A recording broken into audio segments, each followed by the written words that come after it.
Bullet जो चीरती हुई लोहे के हिस्से को गाड़ी के, और वो मुझे लगी तब मुझे एहसास हुआ कि हम गिर गए। फिर तीसरी गोली चली, इसने मेरा आगे वाला शीशा पूरा डैमेज कर दिया। चौथी गोली पे मैं नीचे हो गया, जो गोली आपने देखा कि वो सीधी उसमें लगी। अगर मैं नीचे ना होता तो वो मेरी छाती के आर पार चली जाती। फिर वो गाड़ी 10 मीटर आगे जाके रुक जाती है। वो दो हवा में फायर करते हैं जैसा मैंने देखा, और फिर उन्होंने फिर हमारी गाड़ी फायर किया। वो गाड़ी के वो फायर जो है गाड़ी के नंबर प्लेट पे लगी। मेरा यह मानना है उनको ऐसा लगा होगा कि हमने जो काम करने आए थे वो कर दिया, अब ये मर गया। शायद जैसा पहले कई घटना में हो, फिर वो शायद सरेंडर करने के मूड में थे। लेकिन जैसे ही मनीष ने गाड़ी को मेरे कहे से यू टर्न लिया, उनको समझ आया कि ये जिंदा है, तो वो वहां से भागे। हमने पुलिस को बताया कि ये गाड़ी का नंबर है, फिर उन्होंने उसको इंक्वायरी किया। पुलिस के अच्छे अधिकारी यहाँ हैं, उम्मीद है वो अच्छा काम भी करेंगे। लेकिन ये स्पष्ट हुआ कि अपराधियों में कोई डर भय नहीं। कितने लोग थे? 3 लोग। 3 लोग थे। 2 लोग असले से हमला कर रहे थे, एक व्यक्ति गाड़ी चला रहा। चंद्रशेखर जी, कोई थ्रेट कॉल आया हो आपको इससे पहले, कोई धमकी?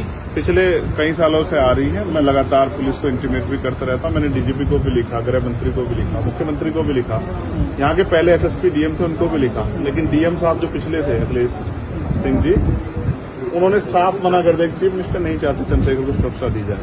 मेरे आज भी याद है ये बात, क्योंकि मैंने एलआईयू के अधिकारी द्वारा पूछा कि भाई मैंने आपको बताया फिर क्यों नहीं हो रहा है।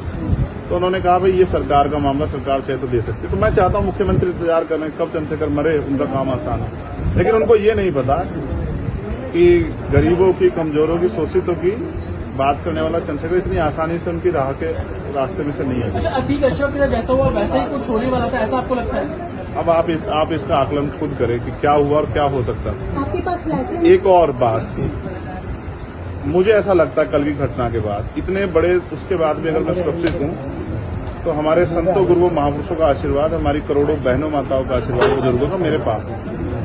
और मैं जो जिम्मेदारी मैं लेके मैदान में आया हूं, बाबा साहब अम्बेडकर, मानव काशीराम साहब, सदगुरु रविदास जी का जो बेगमपुरा राज का सपना है, मानवता के राज का सपना है, संविधान को लागू कराने का है, इन वर्गों को अधिकार देने का है। जब तक वो पूरा नहीं होगा मैं कहीं जाने वाला नहीं।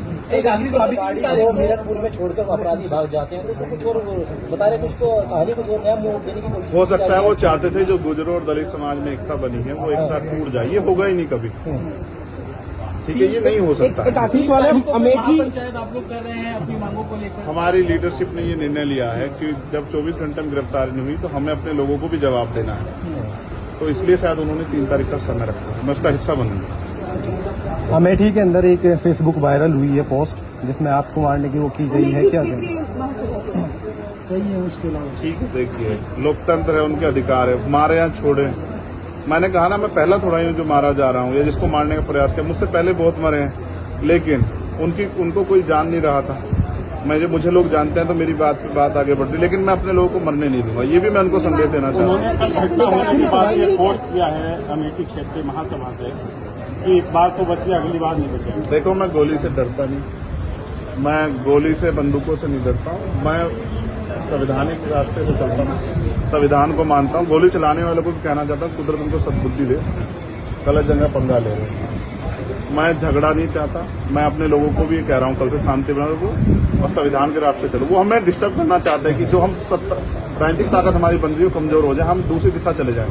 लेकिन ये भी एक अटूट सत्य है कि हम संविधान के जरिए जवाब देना जानते हैं। और किसी को गलतफहमी हो तो वो गलतफहमी सुधारने का समय, वो क्यों वो कर रहे थे, वो पाला खींच ले। मुझे ही तो मारना है ना, वो बता दे मैं चला जाऊंगा मरने, मगर मेरे लोगों के साथ तो खेलना खेलना। मैं तैयार हूं, अगर मेरे मरने से हमारा आंदोलन आगे बढ़ता, हमारे लोग खड़े हो तो मुझे कोई दिक्कत नहीं। लेकिन उनको ये समझना चाहिए कि ये आज लोकतंत्र है। गोली की भाषा से एक चंद्रशेखर मरेगा तो क्या हो जाएगा, हजारों चंद्रशेखर पैदा हो जाएंगे। ये समाज, बहुजन समाज तो उपजाऊ समाज है। एक मरेगा 1000 पैदा हो, कितने चंद्रशेखर मारोगे? और मारो, गोलियों में सत्ता का संरक्षण आपको है, मुख्यमंत्री आपका अपना है, खूब चंद्रशेखर को मारो। हर जिले से चंद्रशेखर पैदा हो। पहली घटना आपके साथ बाबा साहब अम्बेडकर और मानव काशीराम साहब को सपना पूरा करे बगैर संविधान को लागू करवाए हम लोग जाएंगे। चंद्रशेखर भाई, पहली घटना आपके साथ मुजफ्फरनगर में हुई, दूसरी अब देवबंद में हुई। क्या लगता है कि आसपास का क्षेत्र, उससे पहले बुलंदशहर में अगर पहली घटना पे ठोस कार्रवाई हो जाती तो अपराधियों के हौसले कमजोर होते हैं। लेकिन मैंने कहा ना कि एक रानी का नहीं, प्राइमरी स्कूल के हेडमास्टर का बेटा है, एक गरीब माँ का बेटा है, तो मर जाए क्या फर्क पड़ा, किसी को क्या फर्क पड़ता है? उनका रास्ते कांटा आसान से निकल रहा है। तो इसलिए उनको लगा कोई वो नहीं, लेकिन जनता समझ रही है। मेरे एक एक खून का जवाब मेरे लोग जो है ना मुझे संरक्षण देके देंगे एक आखिरी सवाल और सबक सिखाएंगे भारतीय जनता पार्टी की सरकार को, जिसके अब संरक्षण में गुंडे पड़ रहे हैं। एक आखिरी सवाल है, क्या ये पॉलिटिकल अटैक था आपको लगता है? पुलिस जांच कर रही है कि मेरे मरने से किसको फायदा हो सकता है, कौन मुझे चाहता मैं मर जाऊं। पुलिस जांच कर रही है, मुझे उम्मीद है पुलिस फेर जांच करके कोई मैनिपुलेट करके नहीं सही जवाब देगी कि उन्होंने ऐसा क्यों किया। चंद्रशेखर का जो कद बढ़ रहा है देश के अंदर, कई मुख्यमंत्रियों ने भी अब ट्वीट किया है, ओवैसी ट्वीट कर रहे हैं, कई और कर रहे हैं, तो इस चीज को क्या ये लगता है कुछ भी गलत होगा तो लोग बोलेंगे। अगर कल मेरी जान ही चली जाती तो लोग फिर भी तो उनको पीड़ा होती, उनको अपना भी देखना है, कल उनके साथ भी हो सकती है। ये लाइन ही विचारधारा ही गलत है कि गोली से ऊपर, और ये बीजेपी की भाषा है, गोली मारो सालों को, ये वही उसी को उपजाऊ हो रही है। देखिए बहन जी से मेरी कोई नाराजगी नहीं, मैंने उनको हमेशा बड़ा माना, वो मुझे छोटा नहीं मानती अपने परिवार का। उनको ये घटना छोटी लगी, शायद अगर मैं मर भी जाता शायद उनको इसमें कोई शायद बुरा नहीं लगता, मुझे उनसे कोई दुख नहीं। मेरे लोग मेरे साथ हैं, ये बहुत, और वो समझ रहे हैं कि जो उनके लिए मरने को तैयार है, जिसकी जो जान पे जिसकी बनाई है वो हमारा अपना है।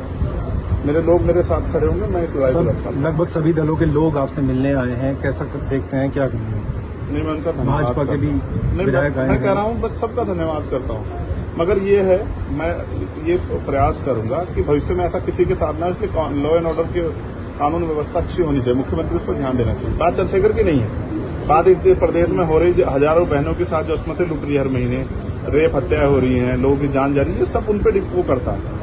तो वो मुख्यमंत्री पद पर बैठे हैं, अगर वो इसको संभाल नहीं पा रहे हैं तो क्या फायदा, तो उनको इस्तीफा दे देना चाहिए। फिलहाल आप ठीक है, डिस्चार्ज किया जा रहा है? हाँ ठीक है। आपके कार्यकर्ताओं ने आज जो है जगह जगह ज्ञापन दिया है, सहारनपुर में दिया, अगली रणनीति क्या रहेगी किस हिसाब से? कोई रणनीति नहीं, पार्टी के सीनियर लीडर जो तय करेंगे हम लोग उस पर काम करेंगे।